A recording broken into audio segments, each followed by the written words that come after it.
L'Église véritable n'est pas une chose visible. C'est seulement par l'Esprit que vous savez réellement ce qu'est l'Église. Vous ne pouvez pas dire que tous ceux qui sont dans un certain lieu de culte sont l'Église. Vous ne pouvez pas dire que les personnes qui professent certaines doctrines et vérités chrétiennes sont l'Église. Elles peuvent l'être, mais elles peuvent aussi ne pas l'être. Mais si vous vous rencontrez dans l'Esprit, c'est quelque chose d'intangible, vous avez l'Église. L'Église est ainsi. C'est son caractère céleste. Elle aspire vers le haut.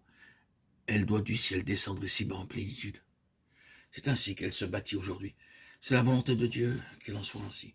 Mais mon propos maintenant est le suivant. Le Seigneur doit avoir une représentation de cette nature, que cela soit par des individus ou par des groupes, les mettant ici ou là pour garder son peuple en contact avec le ciel, pour maintenir les choses célestes toujours en vue.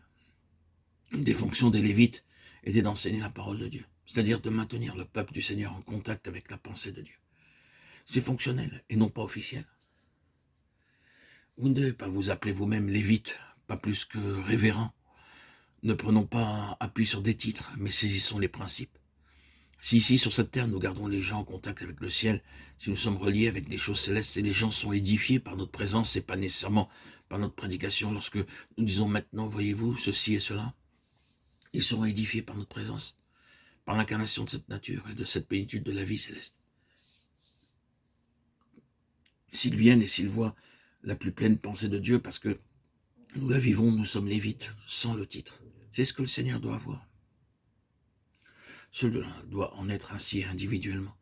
Le Seigneur doit pouvoir disposer de son peuple. Le ciel disposait de ce peuple et des tribus et disait, vous serez ici, c'est votre place.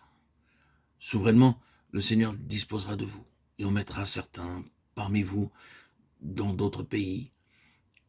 En ce qui nous concerne, nous, enfants de Dieu, nous pouvons nous trouver en Angleterre, en France, en Amérique, en Hollande, en Allemagne.